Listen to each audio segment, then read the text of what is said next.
Hi welcome back to Milana's family vlogs. ಎಲ್ಲರೂ ಹೇಗಿದ್ದೀರಾ? ಚೆನ್ನಾಗಿದ್ದೀರಾ ಅಂತ ಅಂದ್ಕೊಂಡಿದ್ದೀನಿ. ಇವತ್ತಿನ ವ್ಲಾಗ್ ಬಂದುಬಿಟ್ಟು ಅದು ಗಾರ್ಡನಿಂಗ್ ಬಗ್ಗೆ. ಗಾರ್ಡನಲ್ಲಿ ನಾನು ಲಾಸ್ಟ್ ಟೈಮ್ ಸ್ವಲ್ಪ ಬದನೆಕಾಯಿ ಬೀಜ ಎಲ್ಲ ಹಾಕಿದೆ, ಎಲ್ಲ ಹುಟ್ಕೊಂಡು ಈಗ ಗಿಡಗಳು ಕೂಡ ಹಾಗೆ ದೊಡ್ಡದಾಗಿದೆ. ಸೊ ಅದನ್ನು ರೀಪಾಟ್ ಮಾಡಲೇಬೇಕು, ಇಲ್ಲಾಂದರೆ ಅದು ಬೇರೆ ಗಿಡಗಳಿಗೆ ತೊಂದರೆ ಮಾಡುತ್ತೆ. ಅಂದರೆ ಆ ಪಾಟಲ್ಲಿರುವಂಥ ನನ್ನ ಪಾಟಲ್ಲಿ ಹಾಕಿದ ಕಾರಣ ಅದರ ಜೊತೆ ಬೇರೆ ಗಿಡಗಳು ಕೂಡ ಇದೆ. ಸೊ ಇಲ್ಲ ಅಂದರೆ ಅದನ್ನು ತೆಗೆಯೋದಿದ್ರೆ ಅದು ಬೇರೆ ಗಿಡಗಳಿಗೂ ಕೂಡ ತೊಂದರೆ ಆಗುತ್ತೆ, ಅದರಿಂದ ಗಿಡಗಳು ಸಾಯೋ ಚಾನ್ಸಸ್ ಕೂಡ ಇದೆ. ಅದಕ್ಕೋಸ್ಕರ ಆದಷ್ಟು ಬೇಗ ರೀಪಾಟ್ ಮಾಡಬೇಕು ಅಂತ ಡಿಸೈಡ್ ಮಾಡಿದ್ದೀನಿ. ಇವತ್ತು ಸ್ವಲ್ಪ ಗಿಡಗಳನ್ನು ರೀಪಾಟ್ ಮಾಡ್ತೀನಿ, ನೆಕ್ಸ್ಟ್ ಒಂದಷ್ಟು ಗಿಡಗಳನ್ನು ಆಮೇಲೆ ನೋಡೋಣ. ಬನ್ನಿ ಹಾಗಾದರೆ ಹೋಗಿ ನೋಡ್ಕೊಂಡು ಬರೋಣ.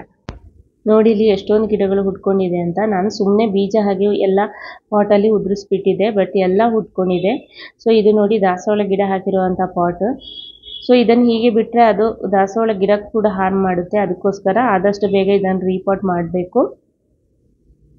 ನೋಡಿ ಇಲ್ಲಿ ನಾನು ಇವಾಗ ಇದಕ್ಕೆ ಬೇಕಾಗಿ 12 ಇಂಚ್ ಪಾಟ್ ತೊಗೊಂಡಿದ್ದೀನಿ. ಇದು ನಾನು ತೊಗೊಂಡಿರೋದು 80 ರುಪೀಸ್ಗೆ. ಸೊ 80 ರುಪೀಸ್ಗೆ ವರ್ತ್ ಅಂತ ಅನಿಸ್ತಾ ಇದೆ ನನಗೆ, ಇಲ್ಲಾಂದರೆ 150 ಎಲ್ಲ ಹೇಳ್ತಾರೆ. ಸೊ ಕ್ವಾಲಿಟಿ ಕೂಡ ಹಾಗೆ ತುಂಬ ಚೆನ್ನಾಗಿದೆ ಇದು. ಸೊ ನಾವು ಏನಾದರೂ ತರಕಾರಿ ಗಿಡಗಳನ್ನು ಅಥವಾ ಏನಾದರೂ ಹೈಬಿಸ್ಕಸ್ ಆಗಲಿ ಇಂಥ ದೊಡ್ಡ ಗಿಡಗಳನ್ನು ನಡೋದಿದ್ದರೆ ನಾವು ಅದನ್ನು ದೊಡ್ಡ ಪಾಟ್ ತಗೊಳ್ಳೋದೇ ತುಂಬ ಒಳ್ಳೆಯದು. ಯಾಕೆಂದರೆ ಆವಾಗವಾಗ ಚೇಂಜ್ ಮಾಡೋಂಥ ಅವಶ್ಯಕತೆ ಇರೋದಿಲ್ಲ. ಹಾಗೇ ಪ್ಲೇಟ್ ಕೂಡ ತೊಗೊಂಡಿದ್ದೀನಿ, ಇದಕ್ಕೆ 20 ರುಪೀಸು. ಸೊ ಪ್ಲೇಟ್ ಆದರೆ ಸ್ವಲ್ಪ ಸೈಜಲ್ಲಿ ಸ್ವಲ್ಪ ದೊಡ್ಡದಾಯಿತು ನೋಡಿ. ಇಷ್ಟು ದೊಡ್ಡದು ಬೇಕಾಗಿರಲಿಲ್ಲ, ಬಟ್ ಅದು ಅಂದಾಜು ಸಿಗಲಿಲ್ಲ ನನಗೆ, ಅದಕ್ಕೋಸ್ಕರ. ಸೊ ಇಟ್ಸ್ ಓಕೆ, ಅಡ್ಜಸ್ಟ್ ಮಾಡೋಣ. ಹಂಗೇ ಇದಕ್ಕೆ ಹೋಲ್ ಇರಲಿಲ್ಲ, ಆದ ಕಾರಣ ನಾನಿಲ್ಲಿ ಹೋಲ್ ಮಾಡ್ಕೊಳ್ತಾ ಇದ್ದೀನಿ. ಸೊ ಇದರ ಬದಲು ನೀವು ಕಬ್ಬಿಣದ ರಾಡ್ ಏನಾದರೂ ಇದ್ದರೆ ಅದನ್ನು ಬಿಸಿ ಮಾಡಿಬಿಟ್ಟು ಕೂಡ ಅದರಲ್ಲಿ ಹೋಲ್ ಮಾಡ್ಕೊಳ್ಬೋದು, ಅದು ತುಂಬ ಈಸಿ. ಸೊ ಇವಾಗ ನಾನೀಗ ಪಾಟ್ ಮಿಕ್ಸ್ ರೆಡಿ ಮಾಡ್ಕೊಳ್ತಿದ್ದೀನಿ. ಫಸ್ಟ್ ಮಣ್ಣು ಹಾಕಿ ಅದಕ್ಕೆ ಸ್ವಲ್ಪ ಮರಳು ಮತ್ತು ಸ್ವಲ್ಪ ಕೋಕೋಪೀಟ್, ಹಾಗೆಯೇ ಇದು ಸ್ವಲ್ಪ ಸುಡು ಮಣ್ಣು. ಇದು ತುಂಬ ಒಳ್ಳೆಯದು ತರಕಾರಿ ಗಿಡಗಳಿಗೆಲ್ಲ. ಇದನ್ನು ಹಾಕಿ ಚೆನ್ನಾಗಿ ಮಿಕ್ಸ್ ಮಾಡ್ಕೊಳ್ತಾ ಇದ್ದೀನಿ. ಇದು ನಾನು ಊರಿನ ತಗೊಂಡು ಬಂದಿರೋಂಥದ್ದು, ಇಲ್ಲಿ ಎಲ್ಲ ಸಿಗಲ್ಲ. ಇದೆಲ್ಲ ತರಕಾರಿ ಗಿಡಗಳಿಗೆ ಯೂಸ್ ಮಾಡಿದರೆ ತುಂಬ ಚೆನ್ನಾಗಿ ಬರುತ್ತೆ ಗಿಡಗಳು. ಹಾಗೆಯೇ ಸ್ವಲ್ಪ ಇಲ್ಲಿ ನೀಮ್ ಪೌಡರ್ ಯೂಸ್ ಮಾಡ್ತಾ ಇದ್ದೀನಿ. ಇವಾಗ ಇದನ್ನು ನಾನು ಚೆನ್ನಾಗಿ ಮಿಕ್ಸ್ ಮಾಡ್ಕೊಳ್ತೀನಿ. ನಿಮಗೆ ಆವಾಗವಾಗ ಈ ಥರ ಮಣ್ಣು ಪ್ರಿಪೇರ್ ಮಾಡಲಿಕ್ಕೆ ಕಷ್ಟ ಅನಿಸಿದರೆ ನೀವು ಮುಂದೆನೇ ಪ್ರಿಪೇರ್ ಮಾಡಿಕೊಂಡು ಒಂದು ಚೀಲದಲ್ಲೇ ಹಾಕಿ ಇಟ್ಕೊಳ್ಬೋದು. ಸೊ ಇವಾಗ ಡ್ರೈನೇಜ್ ಹೋಲ್ ಕ್ಲೋಸ್ ಮಾಡಿಬಿಟ್ಟು ಅದಕ್ಕೆ ಸ್ವಲ್ಪ ಫಸ್ಟ್ ಮಣ್ಣು ಹಾಕ್ತೀನಿ.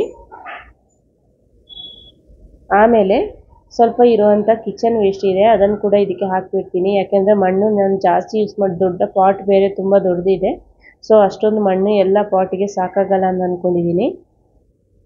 ಇವಾಗ ಗಿಡ ಸೆಲೆಕ್ಟ್ ಮಾಡುವಾಗ ನಾವು ಹೆಲ್ದಿಯಾಗಿರುವಂಥ ಗಿಡಗಳನ್ನೇ ಫಸ್ಟ್ ಸೆಲೆಕ್ಟ್ ಮಾಡಬೇಕು. ಯಾಕೆಂದರೆ ಮತ್ತೆ ಚೆನ್ನಾಗಿಲ್ಲದ ಗಿಡ ಬೇಕಾದರೆ ನೆಡ್ಬೋದು, ಇಲ್ಲಾಂದರೆ ಬಿಟ್ಬಿಡ್ಬೋದು.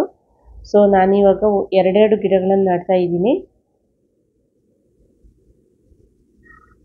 ಸೊ ಪಾಟ್ ಸ್ವಲ್ಪ ದೊಡ್ಡದಿದೆಯಲ್ಲ, ಹಾಗೆ 2 ಗಿಡಗಳನ್ನು ಒಂದು ಪಾಟಲ್ಲಿ 2 ಗಿಡಗಳನ್ನು ನೆಡ್ತಾ ಇದ್ದೀನಿ. ಕಿಚನ್ ವೇಸ್ಟನ್ನು ಸುಮ್ಮನೆ ನಾವು ವೇಸ್ಟ್ ಮಾಡುವ ಬದಲು ಈ ಥರ ಯೂಸ್ ಮಾಡ್ಕೊಳ್ಬೋದು.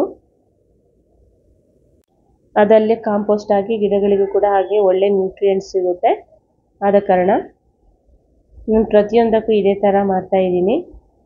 ಸೊ ನಾವು ಕಿಚನ್ ವೇಸ್ಟನ್ನೆಲ್ಲ ಥ್ರೋ ಮಾಡುವ ಬದಲು ಹೀಗೆ ಯುಟಿಲೈಸ್ ಮಾಡ್ಕೊಳ್ಬೋದು. ನಿಮ್ಮ ಗಾರ್ಡನಲ್ಲಿ ಏನಾದರೂ ಬದನೆಕಾಯಿ ಗಿಡ ಇದ್ದರೆ ಅದನ್ನು ತುಂಬ ಕೇರ್ಫುಲ್ಲಾಗಿ ನೋಡ್ಕೋಬೇಕು. ಯಾಕೆಂದರೆ ಅದಕ್ಕೆ ಬೇಗ ಅಪಿಡ್ಸ್, ಮಿಲಿಬಗ್ಸ್ ಎಲ್ಲ ಅಟ್ಯಾಕ್ ಆಗೋದು. ಅದರಿಂದ ಅದು ಬೇಗನೆ ಬೇರೆ ಗಿಡಗಳಿಗೂ ಕೂಡ ಸ್ಪ್ರೆಡ್ ಆಗುತ್ತೆ. ಹಾಗೆಯೇ ಮೊನ್ನೆ ನರ್ಸರಿಯಿಂದ ಒಂದು ಒಲಿಯಂಡರ್ ಪ್ಲ್ಯಾಂಟ್ ತಂದಿದೆ, ಅದನ್ನು ಕೂಡ ಇವಾಗ ರೀಪಾಟ್ ಮಾಡ್ಕೊಳ್ತಾ ಇದ್ದೇನೆ. ಈ ಗಿಡಗಳೆಲ್ಲ ತುಂಬ ದೊಡ್ಡದಾಗಿ ಬೆಳೆಯೋದ್ರಿಂದ ಫಸ್ಟಿಗೆ ನಾವು ಸೆಲೆಕ್ಟ್ ಮಾಡುವಾಗಲೇ ಪಾಟ್ ಸೈಜ್ ಸ್ವಲ್ಪ ದೊಡ್ಡದು ಸೆಲೆಕ್ಟ್ ಮಾಡ್ಕೊಳ್ಳೋದು ತುಂಬ ಒಳ್ಳೆಯದು. ಇದರಿಂದ ಆವಾಗವಾಗ ರೀಪಾಟ್ ಮಾಡುವಂಥ ಅವಶ್ಯಕತೆ ಇರೋದಿಲ್ಲ. ಸೊ ಫಸ್ಟಿಗೆ ನಾವು ದೊಡ್ಡ ಪಾಟ್ ಇದು ಮಾಡಿದರೆ ಹಾಗೆಯೇ ಮೇಲಿನ ಮಣ್ಣು ಮಾತ್ರ ತೆಗೆದುಬಿಟ್ಟು ಚೇಂಜ್ ಮಾಡ್ತಾ ಇರ್ಬೋದು. ಸೊ ಅಲ್ಲಿಗೆ ಫರ್ಟಿಲೈಸರ್ ಕೊಟ್ಟರೆ ಈ ಗಿಡ ಕೂಡ ಹಾಗೆಯೇ ತುಂಬ ಚೆನ್ನಾಗಿ ಬೆಳ್ಕೊಂಡು ಬಿಡುತ್ತೆ. ಹಾಗೆಯೇ ವರ್ಷವಿಡೀ ಇದರಲ್ಲಿ ಹೂವು ಆಗ್ತಾ ಇರುತ್ತೆ. ಈ ಗಿಡದಲ್ಲೂ ಹಾಗೆಯೇ ಬೇರೆ ಬೇರೆ ಕಲರದ್ದು ಇರುತ್ತೆ. ರೆಡ್ ಇರುತ್ತೆ, ವೈಲೆಟ್ ಇರುತ್ತೆ, ವೈಟ್ ಕೂಡ ಇರುತ್ತೆ. ನಾನು ತಂದಿರೋಂಥದ್ದು ಪಿಂಕ್ ಕಲರ್ ಇದ್ದು. ಇವಾಗ ನಾನಿಲ್ಲಿ ಒಂದಷ್ಟು ಗಿಡಗಳನ್ನು ನೆಟ್ಟಿದ್ದೇನೆ, ಇನ್ನೂ ಕೂಡ ಹಾಗೆಯೇ ಗಿಡಗಳು ತುಂಬ ಇದೆ. ನೋಡೋಣ ಅದನ್ನು ನೆಕ್ಸ್ಟ್ ಏನು ಮಾಡಬೇಕು ಅಂತ, ಯಾಕೆಂದರೆ ಪಾಟ್ ಕೂಡ ನನ್ನ ಹತ್ರ ಇಲ್ಲ. ಸೊ ಇವಾಗ ಎಲ್ಲ ನೆಟ್ಟಾದಮೇಲೆ ಅದಕ್ಕೆ ಚೆನ್ನಾಗಿ ಒಂದ್ಸಲ ನೀರು ಹಾಕಬೇಕು. ಫಸ್ಟ್ ಟೈಮ್ ಹಾಕೋದ್ರಿಂದ ನೀರು ಕೆಳಗಡೆ ಹರಿದು ಬರುವಷ್ಟು ನೀರು ಹಾಕಬೇಕು ನಾವು. ಯಾಕೆಂದರೆ ಮಣ್ಣು ಕೂಡ ಗಟ್ಟಿಯಾಗಿರುತ್ತೆ, ಹಾಗೆಯೇ ಡ್ರೈ ಆಗಿರುತ್ತೆ. ಆದ ಕಾರಣ ಫಸ್ಟ್ ಟೈಮ್ ನಾವು ನೀರು ಚೆನ್ನಾಗಿ ಹಾಕಬೇಕು. ಸೊ ನಾನು ಇಲ್ಲಿವರೆಗೆ ಬದನೆಕಾಯಿ ಗಿಡ ಎಲ್ಲ ಬೆಳೆಸಿರಲಿಲ್ಲ. ಇದು ಫಸ್ಟ್ ಟೈಮ್ ನಾನು ಟ್ರೈ ಮಾಡ್ತಾ ಇರುವಂಥದ್ದು. ನೋಡಬೇಕು ಹೇಗಾಗುತ್ತೆ ಅಂತ.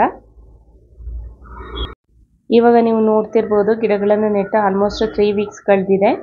ಹಾಗೆಯೇ ಎಲ್ಲ ಗಿಡಗಳು ಕೂಡ ತುಂಬ ಚೆನ್ನಾಗಿ ಬಂದಿದೆ. ಸೊ ಏನು ಫರ್ಟಿಲೈಸರ್ ಇಲ್ಲಿ ತನಕ ಕೊಡಲಿಲ್ಲ.